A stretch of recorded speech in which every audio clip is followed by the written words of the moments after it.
영원히 사는 것을 믿사옵나이다. 아멘. 찬송드립니다. 35장 찬송드리겠습니다.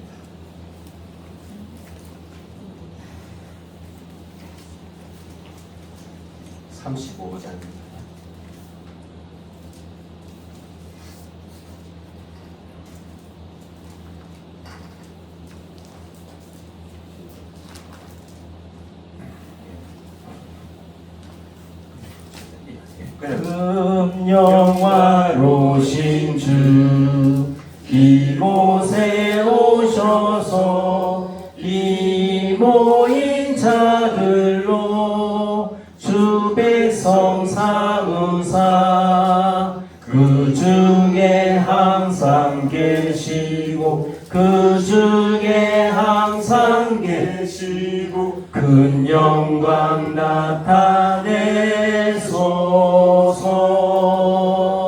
이 백성 기도와 또 예물 드림이 양내와 같으니 곧 받으옵소서.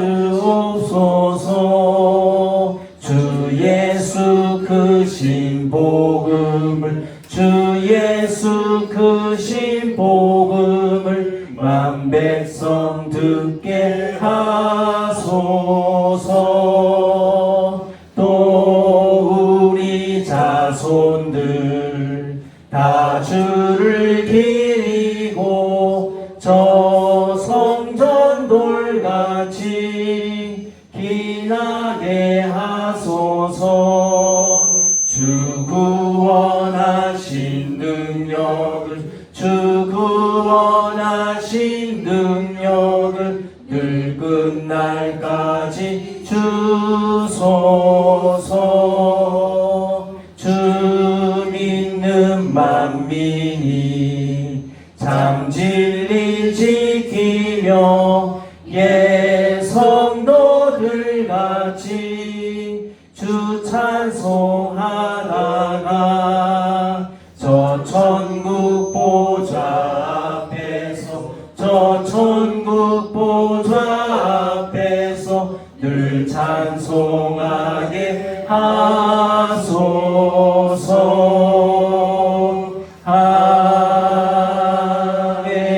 아멘. 기도하겠습니다. 하나님 아버지 감사를 드립니다.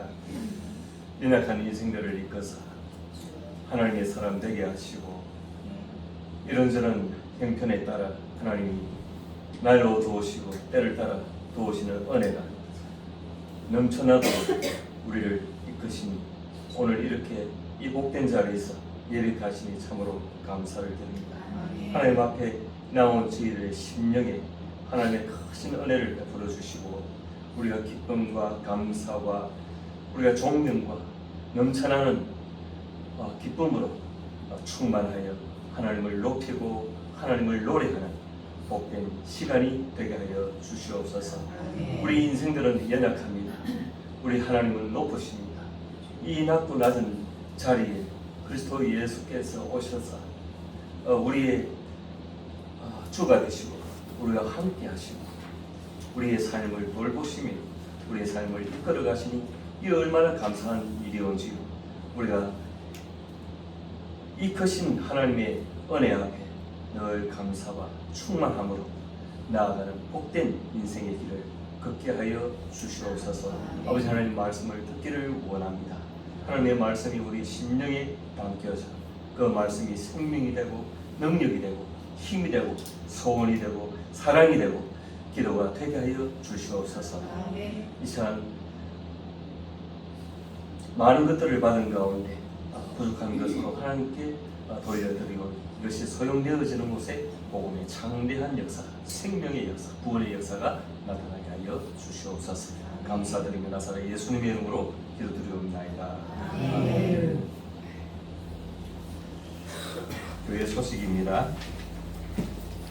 줄리안이는 그 라오스에 잘 안착을 하고 잘 지내고 있습니다. 오늘 아침에 그 영상 통화가 왔던데 줄리아도 밥 먹고 나도 저도 밥 먹고 이래가지고 서로 밥 먹는 장면을 이렇게 했는데 저희가 몸 상태가 제일 안 좋은 지난 월요일 날 줄리아 집에 갔었는데 사실 이제 저는 병원에 갈 시간이 없어가지고 샘플로 제가 이제 집사람을 보냈습니다.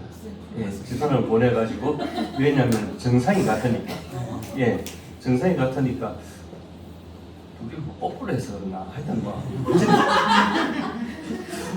어쨌든 예 그래가지고 이래 병원에 보냈는데 병원에 이제 의사 선생님이 그렇게 큰 이렇게 심하지 않다 이래가지고 이제 약을 처방을 받아왔어요. 그럼 이제 저는 이제 하연이가 걱정하기 때문에 전화를 해서 우리 그래 안심하니까 뭐 의사 선생님 그렇게 이야기하니까 우리 갈게 해가지고 이제 갔는데 그게 이제 사단이에요. 예. 하영이는 이 마이신 그 항생제에 대한 그런 좀 알레르기가 있습니다. 예. 그래 요즘 젊은 사람들이 좀 그렇더라고. 그래가지고 그 약봉지에서 예 항생제만 싹 빼가지고 그래서 제가 반대를 했죠. 안 된다. 이 처방 이대로 해야 된다. 그랬는데 뭐 갑이 뭐 저희가 어리죠. 그 저하고 하영이가 대치를 해도 중간에서 저분이 이제 예, 매수당해가지고 예, 같이 막 딱 빼가지고 저보고 먹으라 주는데 할 수 없이 뭐 제가 꼴까닥 먹었는데 그게 전혀 되지 않아요. 그때부터 이제 저 사람이나 저가 막 예.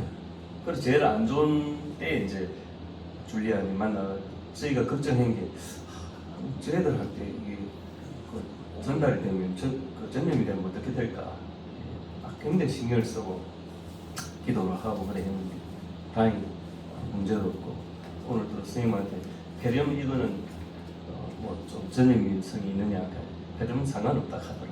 그래서 이런 너무 신경 안 써도 될 것 같습니다. 예. 그리고 기도 제목이 있는데 줄리아 고모부가 지난 언젠가 크게 죽을 뻔했어요. 교통사고 이 가족 전체가 예 차가 전복되어가지고 거의 죽음에서 예, 건져 놨습니다. 부분이 됐는데 근데 최근에 또 예, 새로운 교통사고가 나가지고 그 신장이 어떻게 출혈이 있어가지고 예, 수술을 하나만 하면서 처음에 배가 폭통이 나서 갔는데 조금 완화되는 증상 때문에 일단 퇴원을 했답니다. 그래서 그거 위해서 좀 기도해 주시고 그래서 뭐 타국에서 고생하시는 선교사 가정인데 자꾸 어려움이 이래 있어가지고 기도해 주랍니다. 아 그리고 우리가 오늘은 뭐 식사를 어떻게 하나 이런저런 말씀들이 있었는데 이때는 제가 제 독단이 좀 필요하다 싶어가지고 제가 예약을 했습니다. 바로 이 근처에 보면 에르모사라고 하는 그 이탈리안 식당이 밀양에서 제일 유명한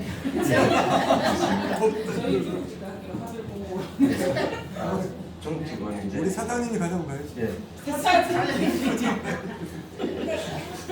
그래가지고 뭐 거기에 가서 성인 10명 이렇게 예약을 해놨습니다. 12시에서 12시 30분에 간다 해놨으니까 그래 하시면 되고 여러분 행여나 교회에서 우리가 뭐 이렇게 크게 먹거나 뭐 돈 쓰거나 하는 그런 거 전혀 경제적인 거 신경 쓰지 마십시오. 여러분이 내는 헌금에서 다 그게 소용되는 것이기 때문에 내가 내는 헌금으로 먹는다 그러지 마셔. 부지런하게 모자라면 더 시켜 드시고 또 다른 사람이 먹는 거 저게 내가 더 먹고 싶다 이러면 또 그거 하나 더 시켜 드시고 그래가지고 남으면 산이 좀 갖다 주고 그래 가시기 바랍니다.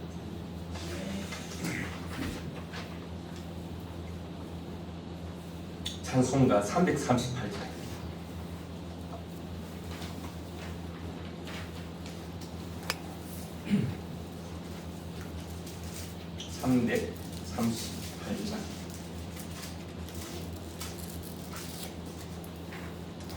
네 줄을 가까이 하냐 내 주를 가까이 하게 함은 십자가 짐 같은 고생이나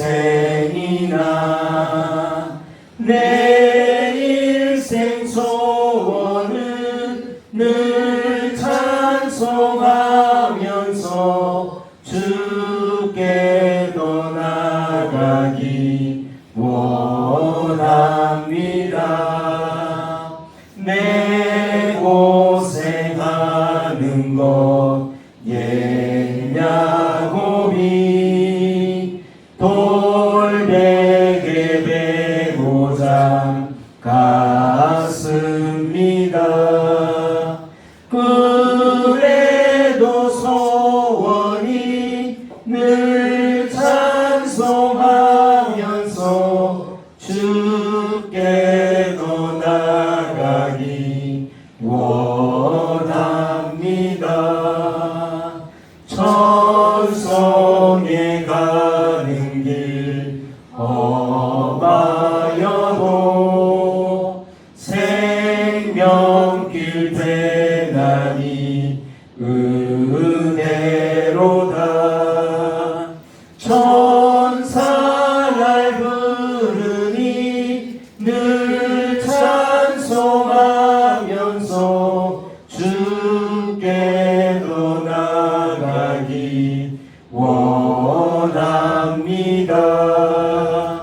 야곱이 잠 깨어 일어난 후 돌단을 쌓은 것 본받아서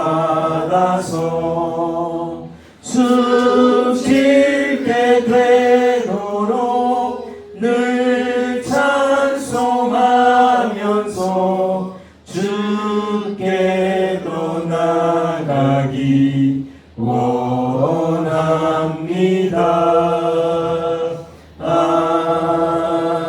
아멘.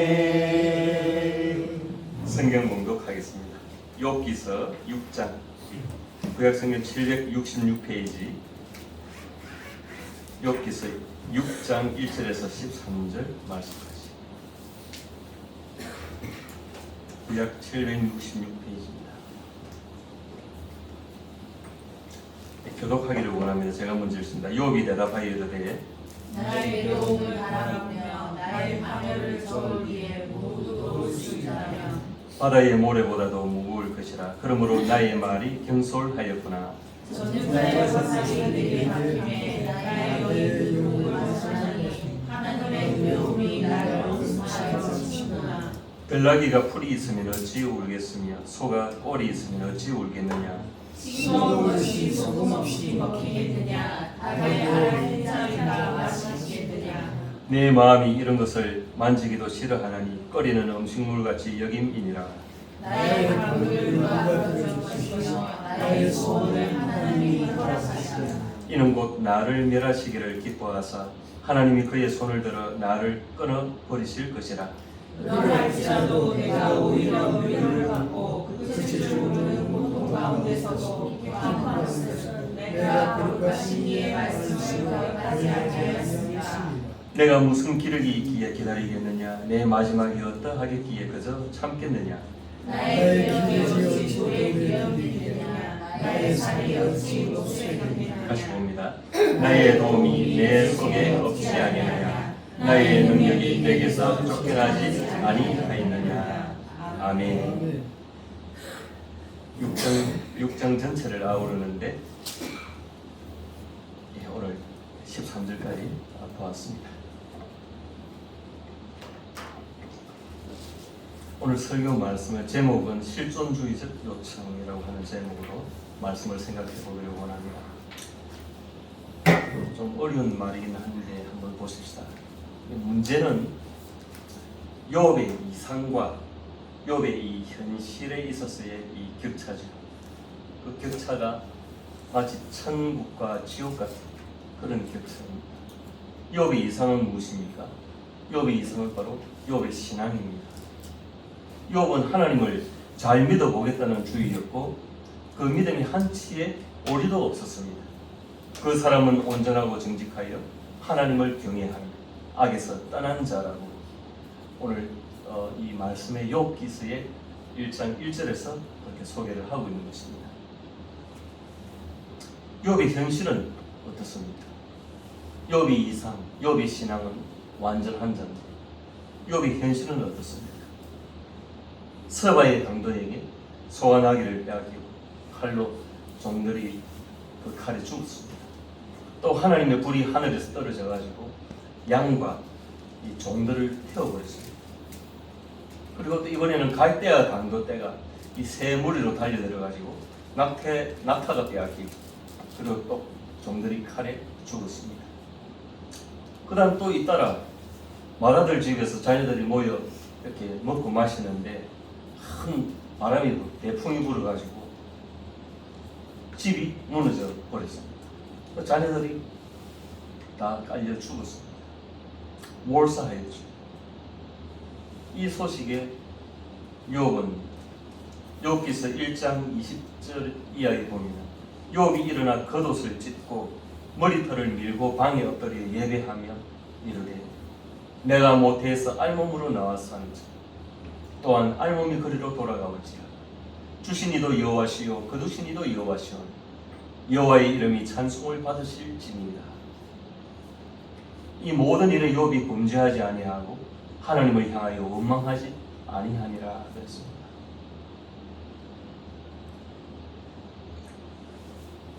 예배할 사태가 아니죠. 예배할 때가 아니죠. 우리 보편적인 인간의 상황으로 치면 예배할 수 없는 상황이죠. 그런데 욥은 그 자리에서 하나님을 향하여 예배를 합니다. 하나님을 원망하지 아니하였습니다. 어떤 믿음의 자세냐? 주신 이도 여호와시오 거두신 이도 여호와시오니라고 하는 그런 신앙의 태세를 가지고 하나님께 오히려 예배를 드린 것입니다.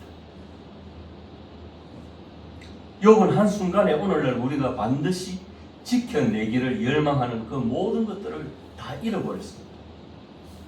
우리가 소원하는 것들이 무엇입니까? 우리가 지켜내기를 원하는 것들이 무엇이 있습니까? 우리는 말을 하지 않아도 우리는 서로가 이심전심으로 우리는 다 알고 있지 않습니까? 우리가 지켜내기를 소원하는 그것들을 욥은 다 잃어버렸다는 것입니다. 거기에다가 사탄이 들어가지고 욥의 육신을 칩니다. 욥은 고통의 수렁으로 빠져버렸고 마침내 욥의 와이프가 욥에게 힐문까지 합니다. 욥기서 2장 9절을 보면 당신이 그래도 자기의 온전함을 굳게 지키느냐? 하나님을 욕하고 죽어라! 욥의 아내가 남편에게 하는 말입니다.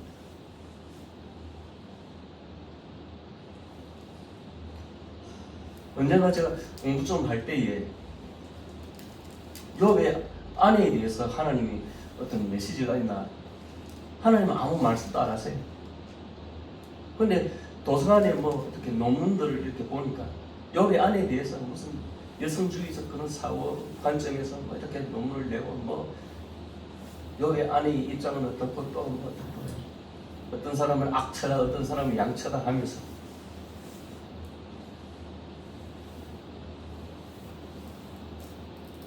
하나님은 이 여인의 아픔을 아시는 거지.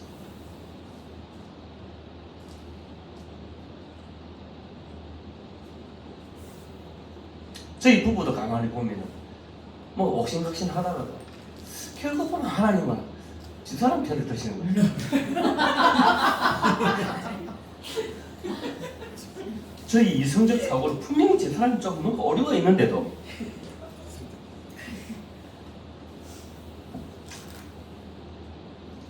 오늘 어느 여성들이 길을 삽니다.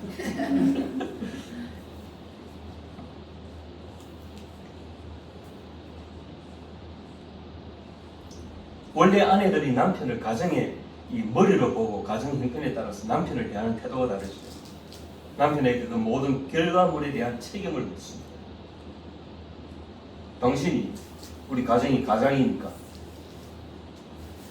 당신이 똑바로 해봐라. 그런 태도죠. 아내에 대해서 욥의 답변은 무엇입니까? 그대의 말이 한 어리석은 여자의 말 같도다. 우리가 하나님께 복을 받았은즉 화도 받지 아니하겠느냐 하고 이 모든 일에 욥이 입술로 범죄하지 아니하니라. 욥은 끝까지 견고한 신앙의 태도를 가집니다. 보통 우리 같으면 어쩝니까? 아니 이 여자가 하면서 막 무슨 것이 하지 않겠습니까? 근데 그대의 말이 하면서 저희 좀 이래 대해 봤으면 좋겠는데 그대가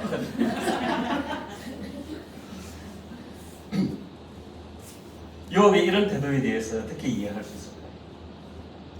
모든 걸 다 소중한 걸 잃어버렸는데도 하나님께 예배했다. 이 태도가 어디서 나왔을까? 이 근거가 무엇일까? 욥도 족장의 그런 시대를 살았다고 추정이 되지만 우리 믿음의 족장이 있죠. 믿음의 조상 아브라함입니다. 아브라함이 이 신앙의 성숙도에 따라서 급기야 독자 이삭, 아들 이삭을 하나님께 번제로 바치는 지경에까지 이르릅니다. 어떻게 얻은 독자입니까? 100세에 얻은 독자이지 않습니까? 그 아들을 잃어버릴 수가 없는 거예요. 그 당시에 요즘 아들하고 다릅니다. 개념이. 예. 가문뿐만 아니라 이 하나님 나라의 어떤 그 명줄이 달린 아들이에요. 그럼에도 불구하고 하나님이 말씀하신다고 해가지고 번제단에서 칼을 가지고 아들을 잡으려 했다는 거죠.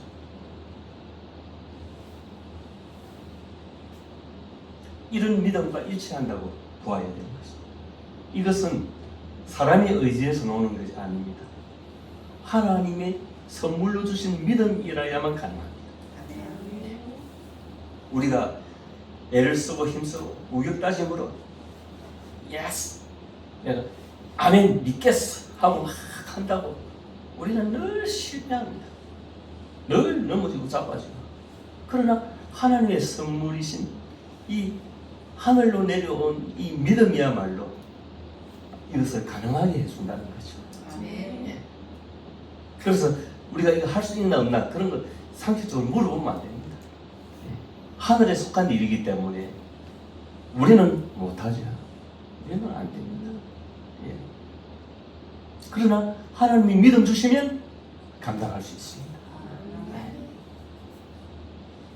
하나님이 우리에게 주신 믿음의 본질은 이 하나님의 절대 주권을 인정하는 데 있습니다. 하나님 뜻입니다. 하나님 하시는 대로 내가 가겠다. 내가 살든지 죽든지 그것입니다.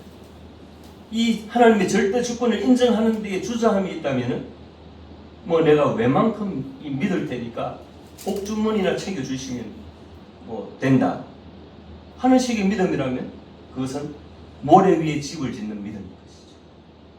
모래성 같은 믿음인 것입니다. 언제나 무너질 수 있는 것입니다. 우리는 언제나 무너지죠. 그러나 하나님이 이렇게 주시면 일어서게 되는 것입니다.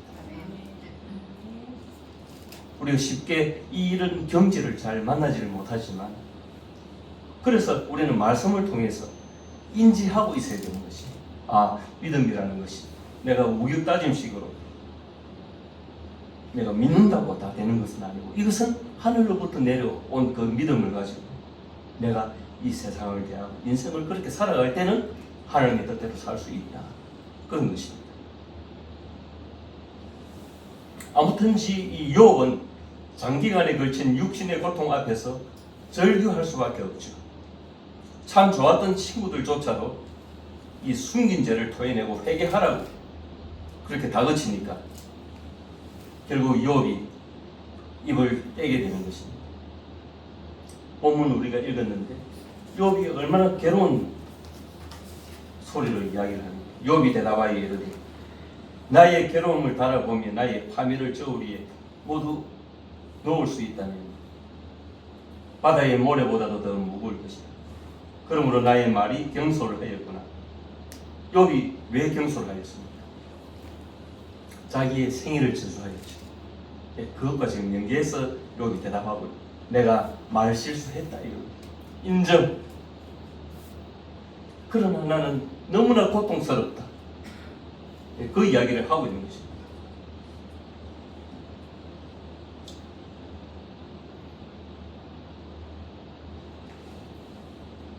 좀 더 구체적으로 우리가 볼 수는 있지만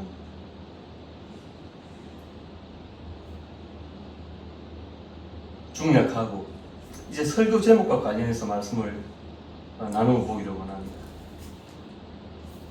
욥과 욥의 친구들 같은 진리를 사모하는 사람들입니다. 욥의 친구들은 악당이고 욥은 의인이고 그렇게 나누면 안 된다고 그랬죠. 같은 의인의 모임, 좋은 사람들입니다. 신앙이 깊은 사람들입니다. 신앙이 깊기 때문에 욥의 친구들 하는 이야기들을 보십시오. 구구절절 진리를 이야기합니다. 깊은 사람들이죠. 그러나 이들이 믿는 진리는 인과율이라고 했습니다. 원인이 있어야 결과가 있다. 그런 관점에서 보니까 욥 네가 이렇게 고통받는 것은 네가 무엇인가 숨긴 죄가 있기 때문에 그렇지 않느냐. 그 논리로 이야기를 하는 것입니다. 이 인과율을 가지고 욥의 고난을 해석하려고 하니까 욥도 황당하고 욥의 친구들도 답답한 것입니다. 그래서 언쟁을 하고 부딪히는 것입니다. 같은 진리를 가지고 있는데 같은 진리 안에서 지금 부딪히고 언쟁을 하고 있는 것입니다. 뭔가 풀려야 되는데 풀리지가 않은 것입니다. 여기서 실존주의를 통한 패러다임 시프트가 뭐냐면 이 발상 전환입니다. 체제 전환입니다. 구조 전환입니다. 틀이 변형 바뀌는 것입니다. 이 패러다임 시프트가 요청된다고 보는데 이 실존주의는 유실론적 실존주의, 무실론적 실존주의가 있고 유실론적 실존주의의 이 레전드라고 할 수 있는 캐볼이죠. 무실론적 실존주의에는 하이데거라든지 사르트르 그런 사람들이 있습니다. 이거 왜 실존주의를 이야기하느냐? 이전에 고대 철학, 중세 철학, 헤겔, 칸트에 이르기까지 본질은 무엇인가 하는 데에 골몰했습니다. 철학자들. 본질이 무엇인가? 본질. 그러니까 이념 일변도의 이 틀에서 벗어나 내가 무엇이며 내 삶이 무엇인가 내가 어떻게 살아야 하는가 하는 고민이 필요하다는 것입니다. 이념 일변도를 가니까 사람들이 자신의 어떤 개별적인 개인적인 삶에 대해서는 별로 생각하지 않고 그 이념에 따라서 막 그냥 흘러나간다는 것입니다. 그래서 부대낀다는 것입니다. 거기에 휩싸인다는 것입니다. 예컨대 그 본질이라고 하면은 중세 어떤 시대에는 신을 이야기합니다. 이 본질이 확보된 신이 확보된 이 중세 이 시스템 안에서 이거 휘날리는 깃발에 각 개인들은 그 무지와 우상화의 노예가 되었죠. 모두가 교회입니다. 이래도 교회, 저래 노래를 지어도 교회, 십자가, 십자군, 모든 것이 십자입니다. 십자가 걸어놓고 이 사람들은 우상화를 저지릅니다. 우매함에 빠집니다. 매너리즘에 빠집니다. 본질이 가지고 있는 그 고갱이, 영롱한 알짜배기는 다 놓쳐버리고 그 구조가 가지는 그 깃발에 사람들이 그냥 딸려 휩쓸려 들어간다는 것입니다.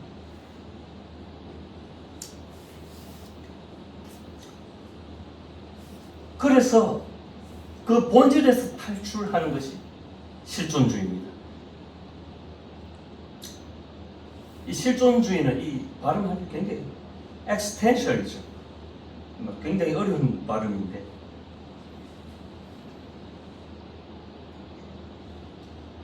엑스더는 여러분 출애굽하면 엑스더스죠. 그 엑스라고 하는 게 나가다, 탈출하다 그런 뜻이 있습니다. 출애굽, 엑스도스, 도스라고 하면 그 여정 길이라는 뜻인데, 예, 헬러어로도 엑소도스, 도스 그 길에서 이탈하다. 자기에 가는 그 여정에서 있던 자리에서 탈출하다 그런 뜻이 있습니다. 그래서 이것을 두고 이 하이데크가 실존주의를 설명하는데 그 존재라고 하는 이 실존이라고 하는 이 단어가 exist, exist 하고 요거는 우리가 영어로는 exist 이렇게 하지만 exist가 독일어 하이데크 독일 사람 exist X가 뭐 탈출을 그랬죠. ist는 우리가 비동사 is라고 하는 존재라는 뜻입니다. 본질이라는 뜻입니다. 그래서 이 본질에서 X 이탈하다. 그래서 개별이 무시된 보편일변도의 세상을 떠나라는 것입니다. 그것이 실존주의입니다. 그러니까 우리가 십자가 들어놓고 하나님 믿는다고 하면서 우상화로 달려가는 그 보편주의가 막 이렇게 휩쓸려 떠내려가는데 거기에 편성해가지고 모든 백성들이 그냥 거기에 따라간다. 이게 잘못 가는 길인 줄을 알지 못하고 따라간다는 것입니다. 잘못된 길인 줄 알지 못하고. 그래서 거기서 탈출해서 개별자로 벗어나 피에르 신 앞에 단독자로 서라 그렇게 말합니다. 신 앞에 단독자로 서라. 그것도 절망의 끝에서. 인간은 절망할 수밖에 없고 인생이 절망할 그때에 하나님을 만난다. 신을 찾는다는 것입니다.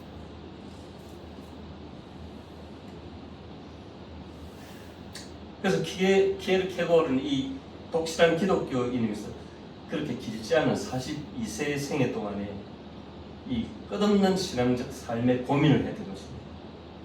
덴마크 사람인데 당시 덴마크는 기독교를 국가 종교로 삼고 있었습니다. 제가 지난번 언젠가 정교 분리 말씀드렸죠. 교회가 세속을 등에 업고 세속의 권력을 등에 업고 교회는 끝으로는 잘 나가지만 결국 교회는 망한다 그랬죠. 그 안에 복음이 없고 생명이 없고 정작 그 안에 본질이 없다는 것입니다. 그래서 이 키에르케고르는 끝없이 자기가 죽을 때까지 국가 종교에 대해서 비판의 글을 펴내고 그래서 많은 어려움을 받았죠.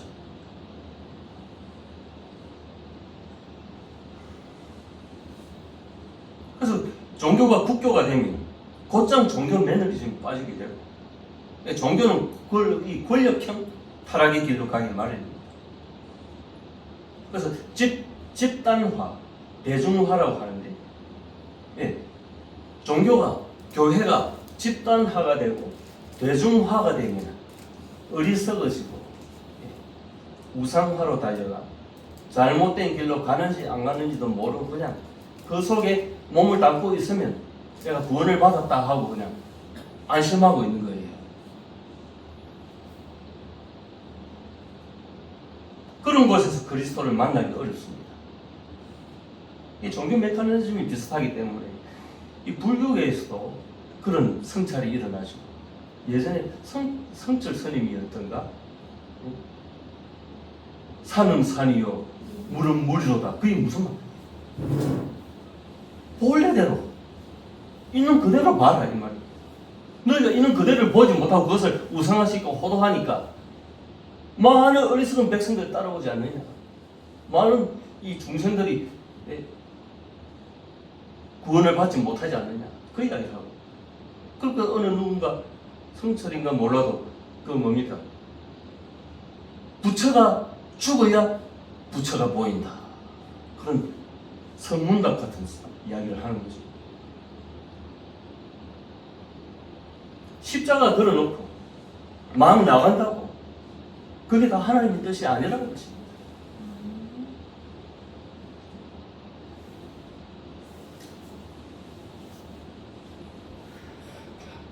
최근에 한국 교회를 염려하는 분들이 굉장히 많습니다. 왜? 끝으로 드러나는 부분에 대해서는 자꾸 교세가 축소되니까.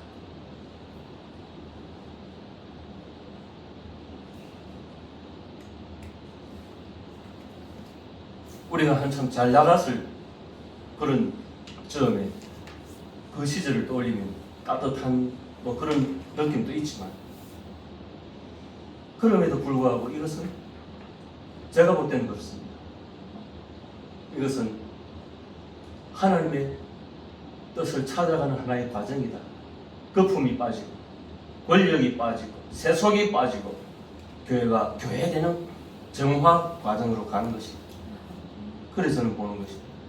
최근에 이창훈 목사님인가 하는 덴마크에서 이제 케르케고르를 이렇게 전공을 하고 공부하고 오신 분이 있어가지고, 그분이 이 케르케고르의 실존주의를 이 근간에 해가지고 이 한국 교회의 대안을, 그분은 가정교회를 지금 이끌고 있는, 그분이 한번 외롭다 하는 소리를 이렇게 하는 것 같아가지고 제가 한번 찾아가서 밥도 사드리고 우리 교회가 합치거릴까 이런 생각도 제가 가졌는데, 요즘 잘 배우신 분이고 이렇게 떠니까 추종하는 분들이 많이 늘어나가지고 아카데미도 세우고 지금 막 굉장히 따뜻하게 하시는, 저 같은 사람 가봐야 뭐 대접이나 받겠나 싶어요.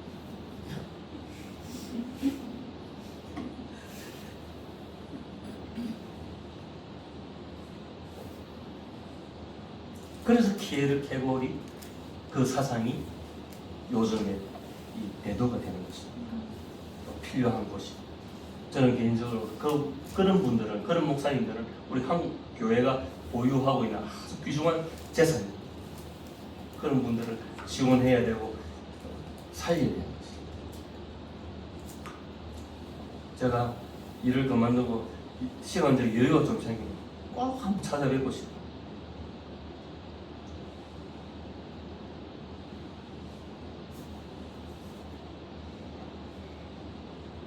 이 실존주의의 메커니즘은 이미 예수님이 공생의 기간 동안에 다 보여주셨습니다. 굳이 철학을 끌고 안 와도 되는데, 사람들이 원체 이제는 뭐 예사를 여기니까 뭐 성경 말씀을 이야기해도 다 그런가 보다 하고 넘어가니까, 저게 무슨 말씀이지? 나의 삶과 무슨 상관이지? 내가 어떤 마음을 가져야 되지? 내가 어떻게 살아야 되지? 그걸 고민을 안 하고 교회 다녀왔다 땡 끝.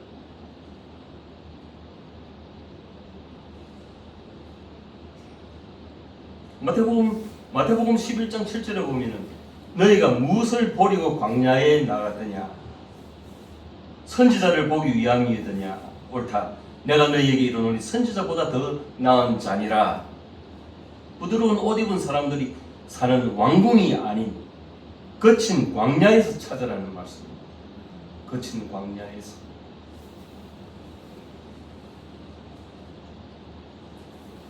서결군의 삶이 때로 힘들고 지치고 어렵다 할지라도 이게 거친 광야다 생각하고 주님을 찾으시길 바랍니다. 아멘. 주님과 깐부 맺으시고 주님과 친구하시기를 바랍니다. 아멘. 그러면 주님은 여러분의 힘이 되어 주실 것입니다.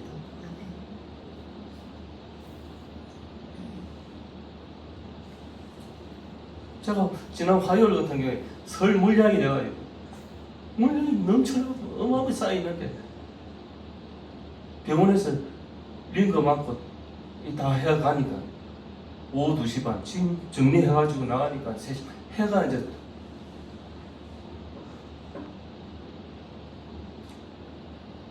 그래서 주님 오늘 저 밤 12시까지라 좋으니까 어쨌든 이거 다 할 수 있도록 도와주세요. 그리고 오늘은 제가 사진 촬영도 못하겠습니다. 내가 그냥 대충 던져 놓을 테니까 좀 지켜주십시오. 그래서 아파트에 가가지고 그냥 청비를 마구잡이 치고 던져.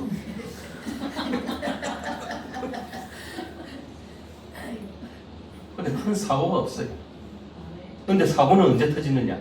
명절 다 지나고 한 보름이나 20날 20일이나 지나가지고 뭐가 어떤데요? 해가지고 문자가 전화로 제가 또 물어줘야 됩니다. 아니 그만둬야 될 일인데 오토바이를 좀 해야 되겠어요. 네, 부르고 죽겠어. 마태복음 7장 13절에 보면 좁은 문으로 들어가라. 멸망으로 인도하는 문은 크고 그 길이 넓어 그리로 들어가는 자가 많고 생명으로 인도하는 문은 좁고 길이 협착하여 찾는 자가 적음이라. 좁다고 했습니다. 좁은 문으로 들어가야 된다고 했습니다. 쉽고 복음이 원래 쉬운 것이지만 눈을 바로 뜨면 쉬운데 사람들이 다 눈이 가려져 가지고 막 그냥 허죽대는 거예요. 깃발 막 날리니까 저기 맞는가 보다 하고 가는 거예요. 그러면 안 된다. 단독자로 써야 된다. 개별자로 써야 된다. 하나님 앞에. 그래서 예레미야 1장 5절에 보면 내가 너를 모태에 짓기 전에 너를 알았고 네가 배에서 나오기 전에 너를 성별하였고 구별하였고 너를 여러 나라의 선지자로 세운노라 하시기로 했습니다. 하나님이 우리 모태에서 어머니 뱃속에 태어나기 전부터 하나님 나를 아셨다니까요. 그러니까 기가 막힌 일 아닙니까? 이게 엄청난 일인데 왜 하나님이 인기가 없느냐? 눈에 안 보이니까 인기가 없는 거라. 우리 자꾸 눈에 보이는 이 물질계에만 확보되면 된다 해가지고 그리로 달려가는데 그렇지 않다는 것이죠. 그러니까 이 거대 교회의 이 대중성이나 이 집단성에 표류하는 사람들이 많아요. 그런 얄팍하고 규격화된 신앙에 기대지 말고 자유와 의와 사랑과 낭만이 있는 그런 풍성한 은혜의 바다로 노져 나아가시기를 바랍니다. 아멘. 욥이라는 사람이 자신의 인생에서 가지는 특이한 경험은 이상한 고난이었습니다. 그것도 그럴 것이 하나님과 사탄 사이에 딜이 있었기 때문에 이상하죠. 이해 불가인 거예요. 이해가 안 가는 거예요. 왜 내가 이런 일을 겪게 되지?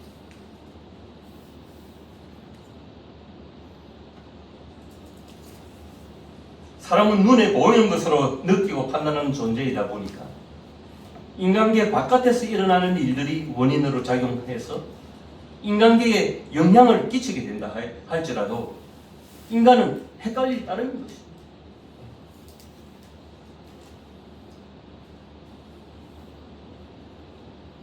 저 편 너머에서 일어난 일이 우리에게 영향을 미쳐가지고 내가 이해할 수 없는 일들이 일어나고 내가 그런 일들을 만나게 될 때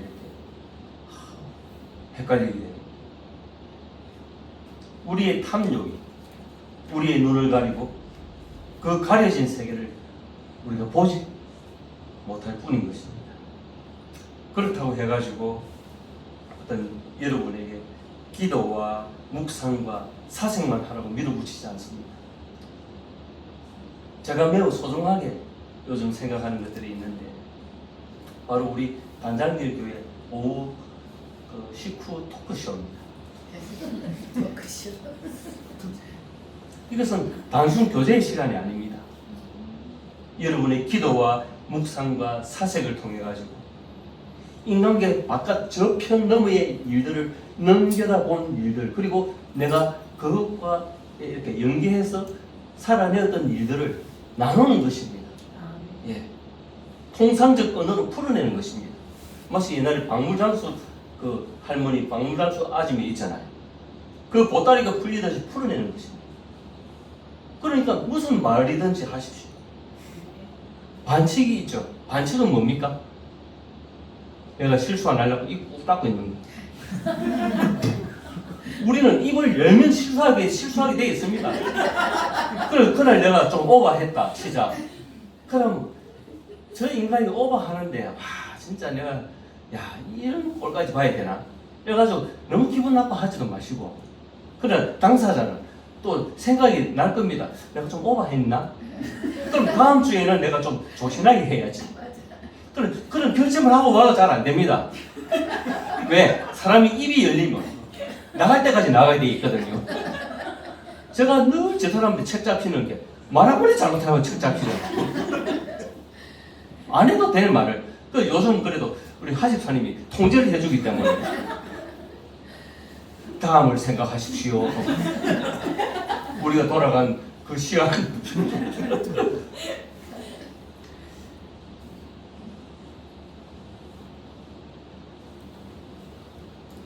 말씀을 정리하기를 원합니다.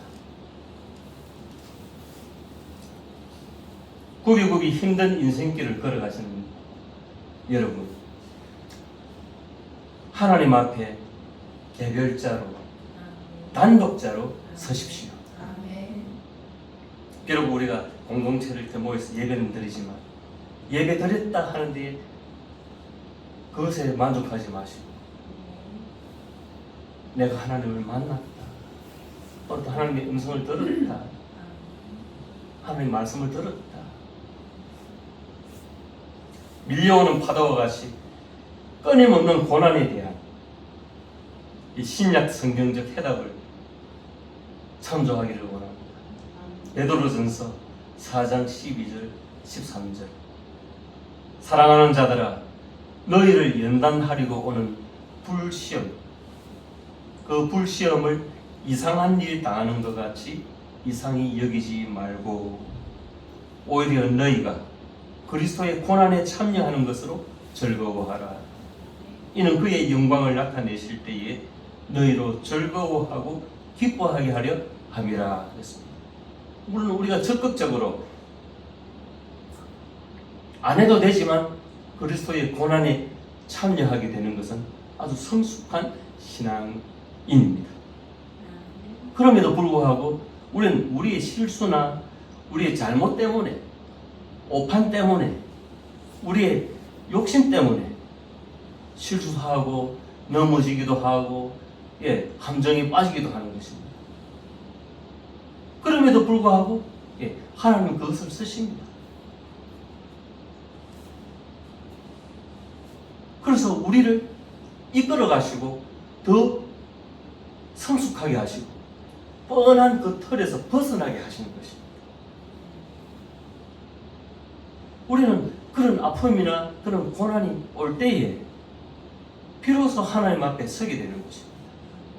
우리가 절망의 끝에서, 절망하는 자리에서 하나님을 찾아서 소망으로 삼는 것 아니겠습니까?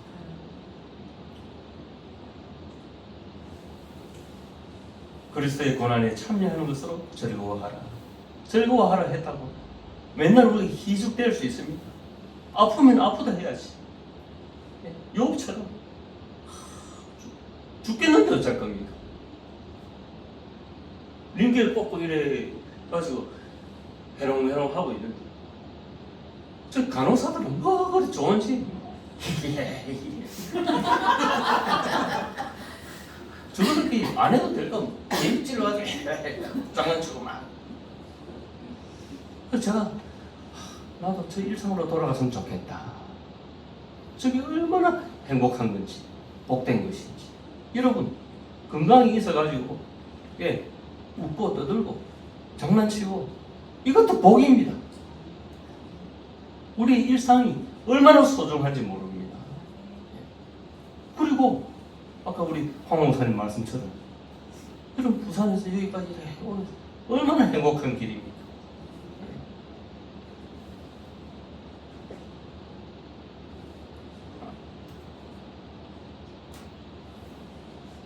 영원한 즐거움을 위해서 우리는 이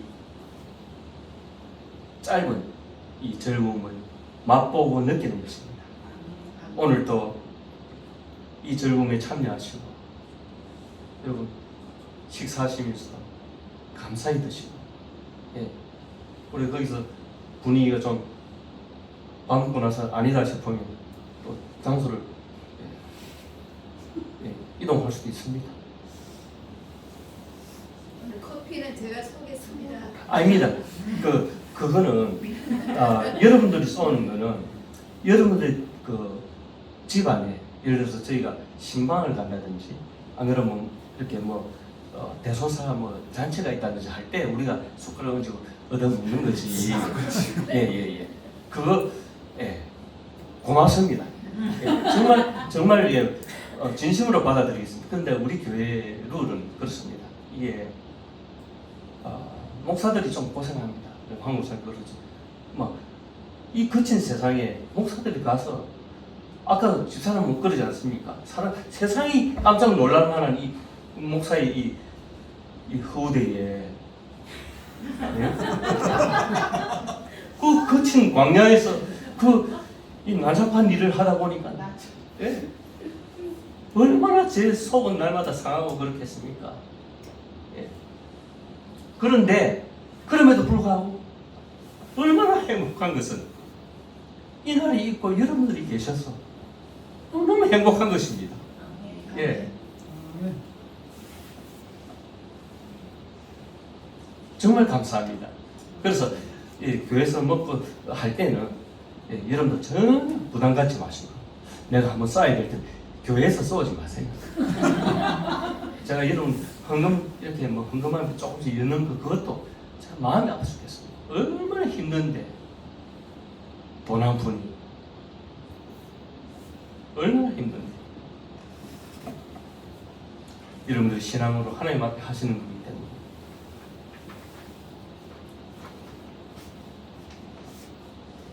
어디 부산의 큰 교회에서 도와준다고 해가지고 여기 누가 속에 찔러가지고 우리 옛날에 돌아가신 장모님하고 좀 친한 거. 그러니까 내가 안 해도 된다. 내가 꾹꾹 사양을 했는데 자기가 자기 거기 두세 힘이 있다고 제가 이거 바로 꽂아라. 그 심사위원들이 쭉 와서 나는 단순히 뭐 이렇게 차 대접하고 이래 할 줄 알았는데 나 이거 나중에 보니까 뭐 검열하듯이 뭐 이러는 거예요. 무슨 국정원도 아니고 내가 무슨 안경부에 끌려갔나 싶어. 기분이 아주 언짢게 해갖고 그 보존하는 거 좀 받았는데 벌써 끊겼어요.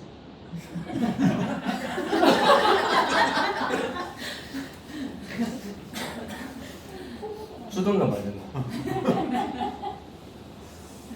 우리는 부한교회거든요.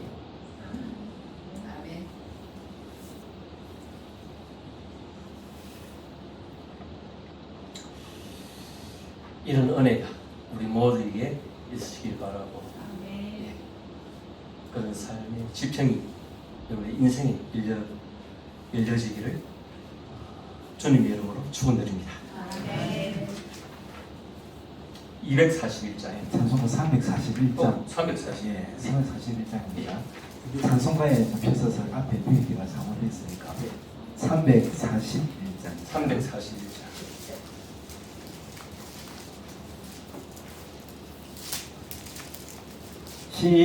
십자가를 내가 지고 주를 따라갑니다. 이제부터 예수로만 나의 복에 삼겠네. 세상에서 부귀영화 모두 잃어버려도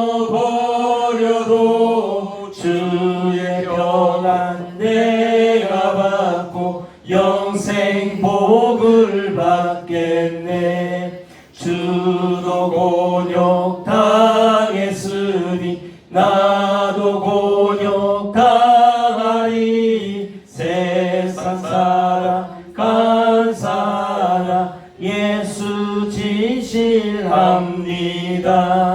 예수 나를 사랑하사 빛난 얼굴 보이면 원수들이 미워해도 염려할 것 없겠네. 내가 핍박당할 때에 주의 품에 안기고 세상 고소당할수록 많은 위로받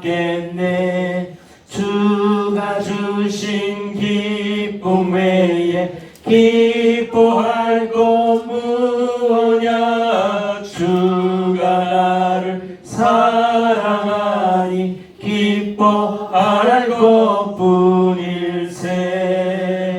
아멘. 말씀을 생각하시면 다 같이 기도하기를 원합니다. 우리가 사는 세상 단독자로 하나님 앞에 서기를 원하고 하나님의 메시지를 받기를 원하고 하나님과 친구하기를 원합니다.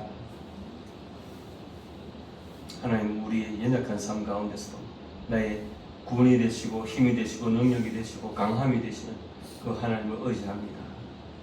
이 모든 일을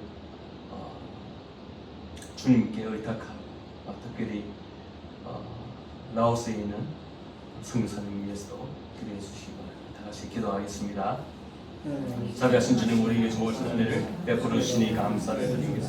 오늘도 복되신 하나님의 말씀을 들으사오니 이 말씀이 우리 생명이 되고 능력이 되고 힘이 되게 주께서 도와주시옵소서. 그리스도의 크신 영광과 그 사랑의 그 큰 바다가 오늘 우리에게 펼쳐져 있음을 저희가 감사하고 믿습니다. 자비하시는 주님, 우리가 살아가면서 때로 힘들고 어렵고 넘어질 때에 하나님께서 우리를 손잡아 주시고 일으켜 주시옵소서. 하나님 원하시고 기뻐하시는 곳에 우리를 이끌어가 주시기를 원합니다. 특별히 라오스에 있는 선교사님이 함께 해주시기를 원합니다. 그리스도의 능력과 권세가 사랑하는 자에게 힘을 얻어주시고 길을 주시고 온전케 하여 주시옵소서. 주를 멈추게 하시고 하나님 그 상처난 우리가 온전케 역사되게 주께서 역사하여 주시옵소서. 이제는 우리 주 예수 그리스도의 은혜와 하나님의 무한하신 사랑과 성령의 교통교제 복 내려주심이 오늘 말씀을 듣고 이 말씀이 우리의 지표가 되기를 소원하는 주님의 사람들 머리 위에 저들의 가정과 사업 위에 이제로부터 영원토록 함께 있을지어다. 아멘. 감사합니다. 수고하셨습니다. 감사합니다.